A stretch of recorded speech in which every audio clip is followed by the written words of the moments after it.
Hildenburg, o que acha de São Tomás de Aquino? Qual seria o QI dele?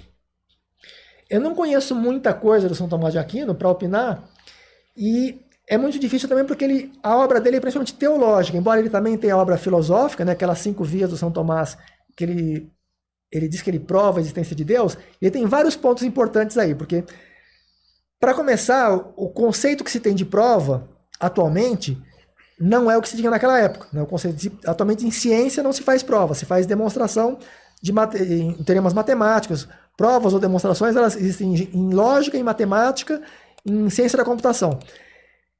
No mundo físico, nós temos corroborações. Corroborações, elas nunca são totalmente, não são conclusivas. Né? Você tem um conjunto grande de evidências que mostra que isso provavelmente é dessa maneira, mas sempre continua sujeito a uma revisão futura. Qualquer coisa que se trate do mundo real. Né? E quando o São Tomás de Aquino fala sobre a existência de Deus, nas 5 vias, a base da tese dele é que tem um motor inicial, né? E a partir desse motor, assim, nós temos movimentos no mundo. Para que haja movimento, é necessário que algo tenha impulsionado esses movimentos. O que impulsionou teria sido o motor inicial, que seria Deus. Mais ou menos, de forma sintética, seria basicamente... Você tirou de Aristóteles, né?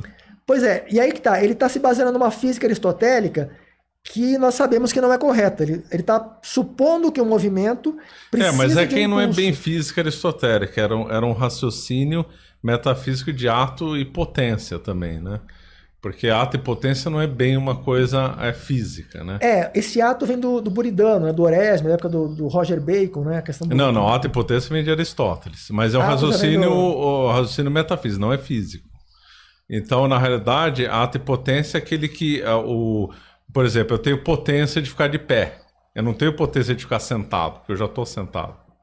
Entendeu? Então, o ato e potência, ele não é uma coisa física, não é uma coisa de jogar uma pedra e cair. Ele é uma coisa metafísica. Então, na realidade, a prova de Aristóteles e a de Santo Tomás não é física, é metafísica. Ato e potência é uma coisa anterior ainda à física do ponto de vista lógico, né?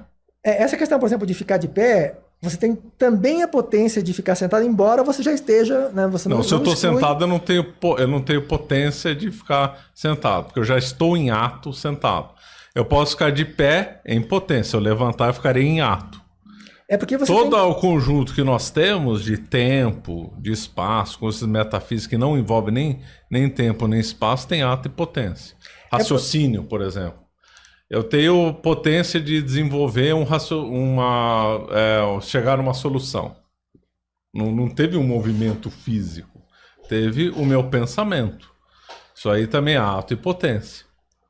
São vários pontos. Essa questão, por exemplo, de ficar sentado, você tem o poder de permanecer sentado, você tem a opção de permanecer sentado. Você não exclui o fato de você ter a potência também de se levantar, e no caso você tem o ato de já estar sentado, você não está excluindo a possibilidade de que você também tem a potência de permanecer. Você não está excluindo. Não, você não está excluindo, mas é que se eu estou em ato, eu excluo a potência dele imediatamente. Porque eu não posso estar... Se eu estou em ato sentado, eu não posso estar em potência. Na verdade pode ser que toda a sequência, ato e potência é metafísico, conforme eu falei de pensamento. Então, por exemplo, eu tenho potência de amanhã escrever um artigo.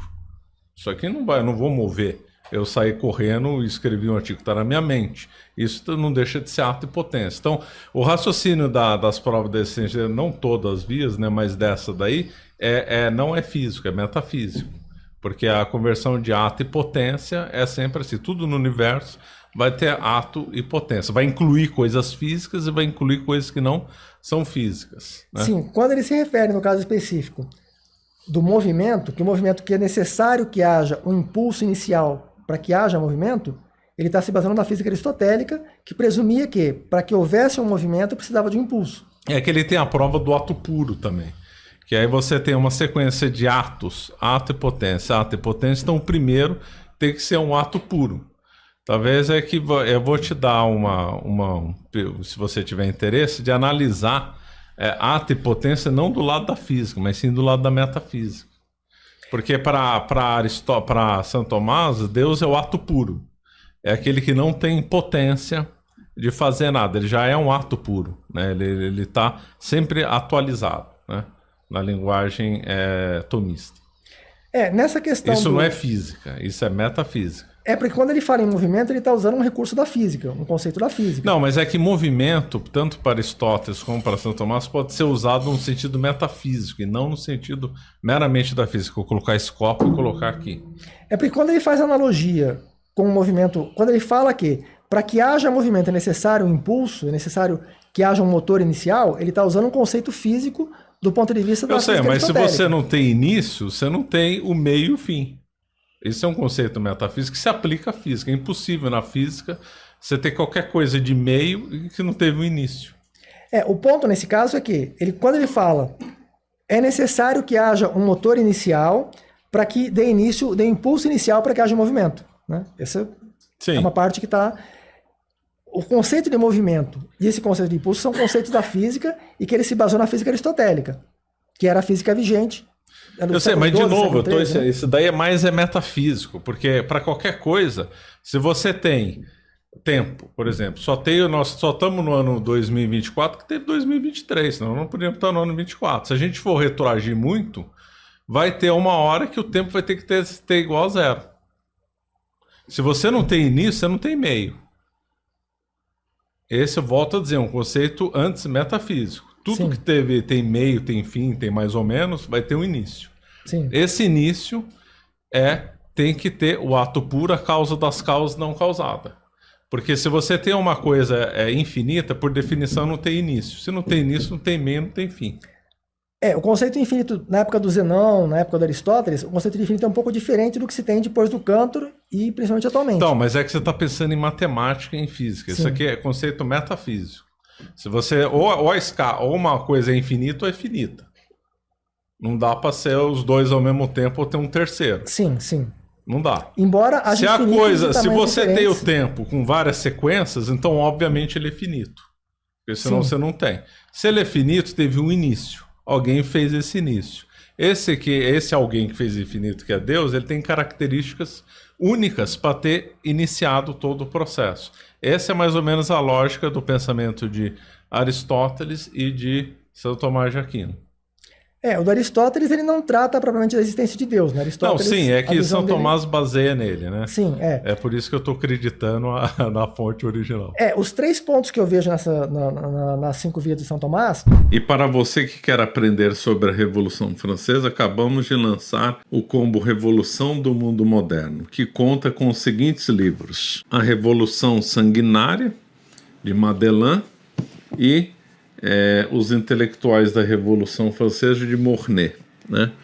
Esse primeiro livro aqui, Os Intelectuais da Revolução Francesa, então vai contar, né, sobre as ideias que influenciaram o 1789. Então vai estar lá Rousseau, Voltaire, Diderot, etc. Né? Só para dar um exemplo, Rousseau foi lido por Robespierre e Napoleão também gostava, né, de ler Rousseau. Então esse livro aqui é um clássico, né, muito citado na França, esse livro aqui, e é de vital importância para entender as causas da Revolução Francesa. Inédito no Brasil, melhor livro sobre o tema disponível. E esse, então, a Revolução Sanguinária do Madelin, vai explicar todo o processo da Revolução Francesa, desde do ano, né, do que antecedeu 1789 até o golpe de 18 de Brumário de Napoleão, também um livro muito citado na França, melhor livro em português que vocês vão poder encontrar sobre a Revolução Francesa é esse do Louis Madelin. E o preço? Apenas R$ 198,00 ou 12 vezes de R$ 19,80 para ganhar esses 2 tijolos, né? São livros de 600 páginas, mais um curso sobre a Revolução Francesa. Simplesmente imperdível. Essa promoção vai até o dia 6 de agosto. Depois as vendas serão encerradas e esses livros vão ser vendidos com outros preços e não vai estar incluído o curso sobre a história da França, né? Então não perca a oportunidade de adquirir esses 2 livros, que são importantíssimos para entender a Revolução Francesa e por um preço acessível, e ainda vai estar aí incluído como bônus o curso sobre História da França. Um deles é essa questão. Do ponto de vista físico, podemos falar depois da questão da metafísica. Do ponto de vista físico, ele está se baseando na física aristotélica, que ele assume, se for do ponto de vista físico, que precisaria de um impulso inicial para que houvesse movimento. Na época do Newton, a partir do Newton, com a dinâmica do Newton, ficou claro que você pode ter um movimento retilíneo uniforme, mesmo que não haja impulso inicial, né? Então, não seria consistente com a física. A metafísica seria outra história. Outro ponto é que, quando portanto, é necessário que haja um impulso inicial. Vamos supor que essa parte metafisicamente seja correta. De fato, não é. Como se trata de metafísica, nós não temos as mesmas leis da física, é possível que seja correta, não há uma contradição aí. Mas aí, conclusão de que, necessariamente, portanto, Deus fez isso. Nós podemos dizer que, sim, foi feito, aconteceu isso, mas Deus, necessariamente, essa conclusão de que Deus fez isso é meio que um non-sector, né? Haveria uma falácia non-sector. E o outro ponto é com relação a... Na verdade, acho que esses são os dois pontos principais, né? Os dois pontos centrais são esses daí. Um deles, mesmo na metafísica, mesmo que vocês... O que eu vejo... Eu tenho a minha própria prova da existência de Deus, que tem um vídeo, tem um artigo que eu escrevi de 2000, que chama Reflexões Ontológicas, em que eu... Não é propriamente uma prova, eu dou é uma corroboração robusta de que Deus existe, né?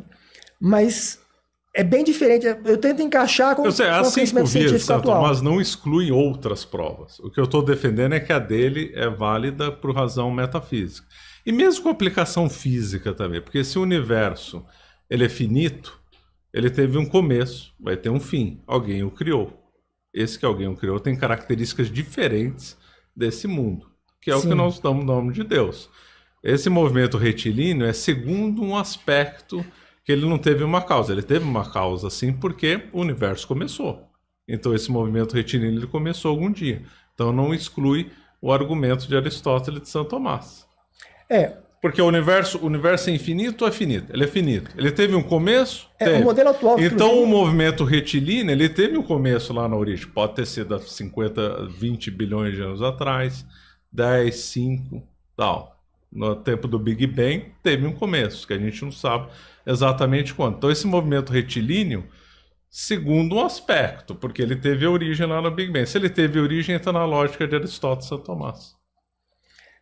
Tem muitos pontos aí, né? Tem vários pontos aí.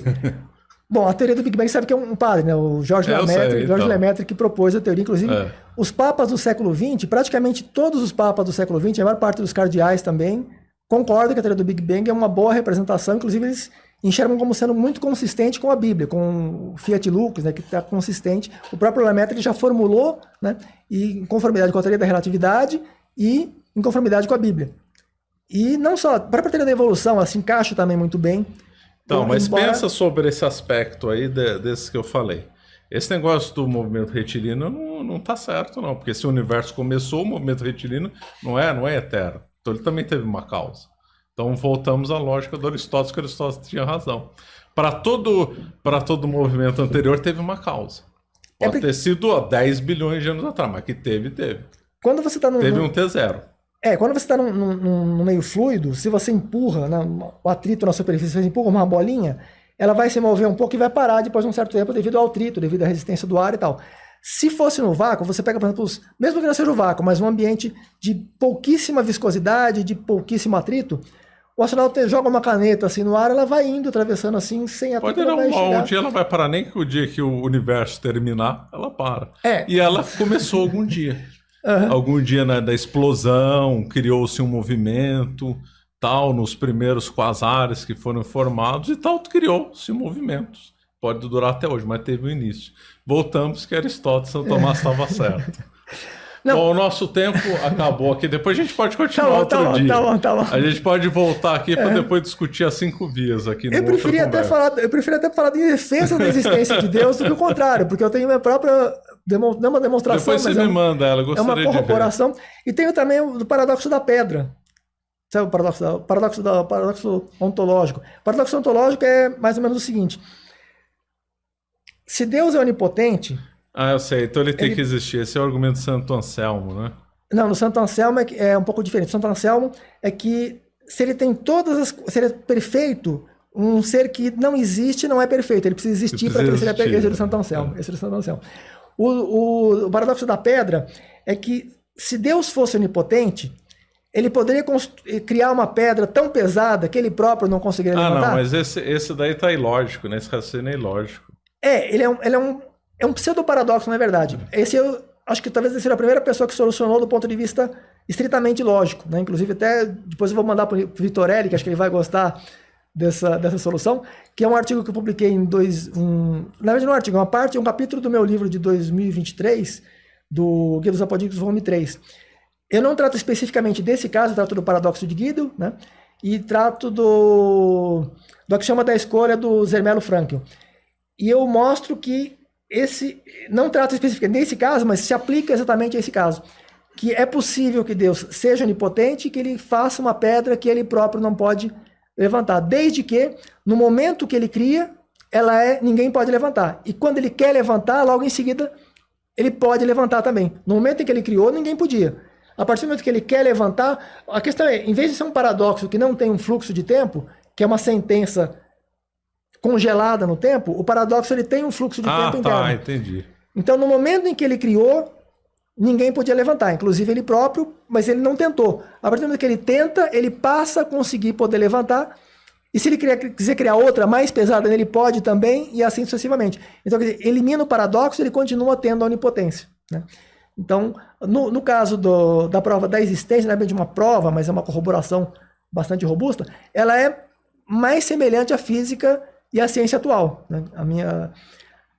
A do São Tomás, eu ainda tenho uma opinião de que é dele, e não sou só eu, tem outras pessoas que... É que o pessoal está raciocinando em termos de física, tem que raciocinar em termos de metafísica na linguagem de ato e potência. Depois, essa história de movimento retilíneo que não teve causa sim, né? É que mesmo na metafísica, você vai ter a questão de que, precisou de um primeiro movimento. Mas o que garante que foi Deus que aplicou esse primeiro movimento? Aí, claro, você pode dizer, se houve, eu quero chamar de Deus a entidade que aplicou. Isso mesmo, esse é outro nome, ato puro, causa das causas não causado, o primeiro motor, imóvel, etc. São que aí vão ter nomes diferentes para... É que aí vão ter outras complicações, porque você está colocando, foi a entidade que produziu esse efeito. Só que aí você está atribuindo uma característica que a entidade precisou ter, foi provocar aquele primeiro movimento. Mas aí você coloca uma quantidade muito grande de outros atributos, né? De onibenevolência, onipotência, onisciência, onipresença. Isso aí tudo se harmoniza com isso, né? Só que, assim, ao teu ponto em que ele chega, ele mostra que, do ponto de vista metafísico, poderia, na perspectiva aristotélica, poderia empurrar necessidade de algum agente que provocou aquele movimento, né? E aí ele pode também colocar os atributos que ele quiser, mas só que ele já não está se baseando, não há uma implicação de que teve esse movimento e, portanto, ele tem aquelas características. As características que ele está atribuindo já é uma outra história, né? Já não tem uma evidência de que a entidade que produziu o movimento tinha todas aquelas características. Aí é um ponto que a gente teve uma conversa com o Alexandre Costa na live, que você também diz. O fato de Deus ter necessariamente aquele atributo não quer dizer que ele tenha só aquele atributo. Não, sim, tem mais. Vários outros. Mas isso é o começo inicial para entender melhor. É o que a gente pode mostrar, Deus, até esse ponto a gente pode provar. Mas isso não quer dizer que a gente pode não provar outras características, mas também não quer dizer que ele tenha só essas características. Claro. Né? Bom, infelizmente o nosso tempo acabou. Você acaba de assistir um corte do Caravelas Podcast. Na tela está aparecendo o episódio completo e outro corte. Muito obrigado pela atenção.